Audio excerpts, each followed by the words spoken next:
आज की इस वीडियो में हम बात करने वाले हैं कि आपने कभी भी बैंक से या किसी भी प्राइवेट कंपनी से कोई लोन लिया है। अगर आपने लोन लिया है और उस लोन को आप अदा नहीं कर पा रहे हैं, चुकता नहीं कर पा रहे हैं, जिसकी वजह से आपको बहुत ज़्यादा टेंशन रहती है, आपने लोगों से बातचीत करना बंद कर दिया है, आपने घर से बाहर निकलना बंद कर दिया है, यहाँ तक कि आपने अपने नंबर को स्विच ऑफ कर दिया है जिससे कि कोई भी कंपनी आपको परेशान ना कर पाए। और अब बहुत ज़्यादा आपकी परिस्थिति ऐसी बन चुकी है कि आप बहुत ज़्यादा टेंशन में हैं, आप पर एक बहुत बड़ा प्रेशर है, आपका कामकाज नहीं चल रहा है, जिसकी वजह से आप कंपनियों को, बैंकों को अपना लोन अदा नहीं कर पा रहे हैं। तो आज की इस वीडियो में मैं आपको बताने वाला हूं कि आरबीआई ने एक नई गाइडलाइन को जारी किया है उन लोगों के लिए जो लोन को चुकता नहीं कर पा रहे हैं और एक बड़े प्रेशर में अपनी ज़िंदगी को बिता रहे हैं। आपको अब और ज़्यादा टेंशन लेने की ज़रूरत नहीं है। दोस्तों, मेरा नाम है बिलाल खान और आप देख रहे हैं स्मार्ट शॉप। अगर आपने भी किसी भी बैंक से या किसी भी कंपनी से लोन ले रखा है, चाहे वो 10,000 से लेकर 10 लाख रुपए तक का क्यों ना हो, अब आपको और ज़्यादा टेंशन लेने की ज़रूरत नहीं है, क्योंकि आरबीआई की तरफ से कुछ रूल्स जारी हुए हैं, कुछ नियम निकले हैं जो कि आप सभी के लिए हैं। अगर आपने भी किसी भी बैंक से, किसी भी कंपनी से लोन ले रखा है तो आपके लिए आपके क्या अधिकार हैं, इनका जानना बहुत ज़रूरी है। जब आप किसी भी कंपनी या किसी बैंक से लोन लेते हैं अपनी ज़रूरतों को पूरा करने के लिए, अपना बिजनेस करने के लिए,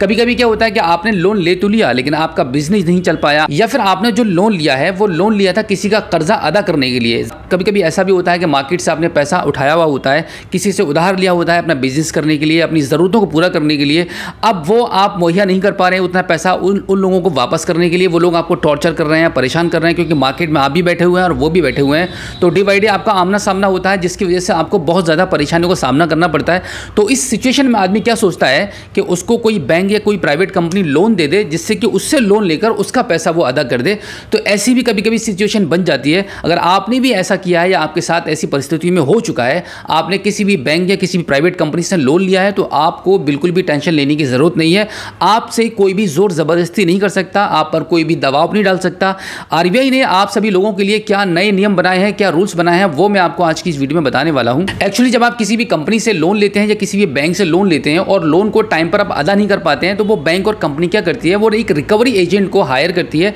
या जितनी भी रिकवरी एजेंट कंपनियां होती हैं उनको वो अपना काम सौंपती हैं आपसे पैसा वसूल करने के लिए। तो किसी भी परिस्थिति में अगर लोन आप नहीं चुका पा रहे हैं तो आपको ये डर लग रहता है कहीं रिकवरी एजेंट आपके घर पर आकर ऊधम ना करने लगे और जिससे आपकी जो पोजीशन है वो आपके पूरे मोहल्ले को पता ना चल जाए, आपके पड़ोसी आपके बारे में पूरी हकीकत से वाकिफ ना हो जाए। और इसके साथ में एक डर ये भी रहता है कि रिकवरी एजेंट कहीं आपके साथ कोई बदतमीजी ना कर बैठे जिससे कि आपकी जो इज्जत है वो मार्केट में खराब हो जाए। तो ऐसी परिस्थितियों से बाहर निकलने के लिए आपके पास क्या क्या राइट्स हैं आरबीआई की तरफ से, उनके बारे में हम बात करने वाले हैं। सबसे पहले हम बात करते हैं, अगर आपने किसी भी बैंक से लोन ले रखा है अपनी प्रॉपर्टी को गिरवी रखकर, अगर आप किसी भी परिस्थिति में अगर अपने लोन को चुका नहीं पा रहे हैं तो आपकी प्रॉपर्टी से आप हाथ धो सकते हैं, क्योंकि कानूनन राइट है बैंक का आपकी प्रॉपर्टी को जब्त करके उसको नीलामी करने का। लेकिन प्रॉपर्टी को जब्त करने के भी कुछ रूल्स होते हैं, उसके अकॉर्डिंग ही बैंक कार्रवाई करेगा। ऐसा नहीं कि बैंक आपकी प्रॉपर्टी पर तुरंत कब्जा कर लेगा। अगर आप लोन टाइम पर चुकता नहीं कर पा रहे हैं तो उसके भी कुछ रूल्स हैं, उसके अकॉर्डिंग ही बैंक आपकी प्रॉपर्टी पर कब्जा करेगा और उसके बाद में आगे की प्रक्रिया को आगे बढ़ाएगा। अगर कोई ऐसी सिचुएशन आती है कि आप टाइम पर लोन जमा नहीं कर पा रहे हैं और बैंक आपकी प्रॉपर्टी पर कब्जा कर चुका है और आगे की प्रक्रिया करने वाला है, तो इसके लिए आपको आपके मानवीय अधिकारों के बारे में जानकारी होना काफी जरूरी है। जब उधार लेने वाला मैक्सिमम 90 दिनों तक अपनी लोन की किस्त को नहीं चुकाता है, तब आपके खाते को एनपी में डाला जाता है। और इसी के साथ इस प्रकार की स्थिति में बैंक को कर्ज लेने वाले को एक 60 दिन का नोटिस भी देना पड़ता है। उसके बाद में प्रॉपर्टी पर कब्जा करने का नंबर आता है। अगर आपके पास बैंक ने कोई 60 दिन का नोटिस भेज दिया है और उसके बाद भी अगर आप अपने लोन को चुकता नहीं करते हैं 60 दिन के भीतर, तब बैंक आपकी प्रॉपर्टी पर एक्शन लेगा और आपकी प्रॉपर्टी को जब्त करेगा और उसको नीलाम करने की कोशिश करेगा, जिससे कि वो अपने पैसे की रिकवरी पूरी कर पाए। आपकी प्रॉपर्टी को सेल करने के मामले में बैंक को एक और 30 दिन का पब्लिक नोटिस जारी करना पड़ता है। उस नोटिस में बैंक या उस कंपनी से जहां से आपने लोन ले रखा है उसमें आपकी प्रॉपर्टी का एक उचित मूल्य दर्शाना पड़ता है, जिसमें रिजर्व प्राइस और समय और तारीख का भी बैंक को जिक्र करना पड़ता है। अगर आपकी परिस्थितियां ऐसी आ चुकी हैं कि बैंक ने आपकी प्रॉपर्टी पर कब्जा कर रखा है और अब वो आपकी प्रॉपर्टी नीलाम होने वाली है,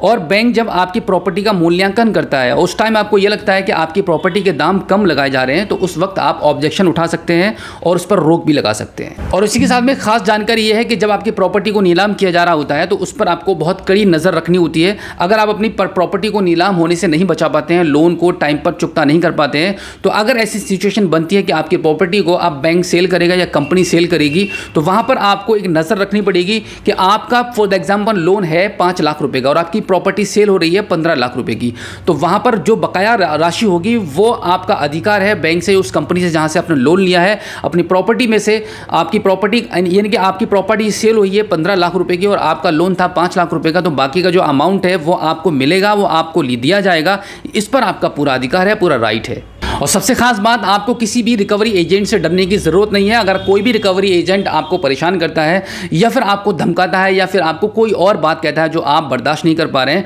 तो उसकी शिकायत अपनी बैंक में जाकर आप बहुत अच्छे से आसानी से कर सकते हैं, क्योंकि इसमें आपका राइट है। और इसके साथ एक चीज़ मैं आपको बता दूंगा, अगर कोई भी रिकवरी एजेंट आपके घर पर आकर आपको परेशान करता है बार बार, तो आप उससे उसका एक सर्टिफिकेट पूछ सकते हैं जिसका नाम है DRA। जिस एजेंट ने DRA करा हुआ होता है उसी को रिकवरी एजेंट बनाया जाता है और उसी को पैसा वसूल करने का काम मिलता है। अगर उसके पास कोई ऐसा सर्टिफिकेट नहीं है तो आप मान सकते हैं कि वो फर्जी है, आप पर कोई भी धोखाधड़ी कर सकता है, उससे आपको सावधान रहना पड़ेगा। तो दोस्तों ये थी आज की जानकारी। आई होप ये वीडियो आपको काफ़ी अच्छी लगी होगी। हमारी इस वीडियो को लाइक ज़रूर कीजिएगा और अपने दोस्तों में शेयर करना बिल्कुल भी मत भूलिएगा। तो चलिए दोस्तों, मिलते हैं आपसे किसी और एक अगली वीडियो में एक नई जानकारी के साथ, एक नई अपडेट के साथ और एक नए जोश के साथ। तब तक के लिए जय हिंद।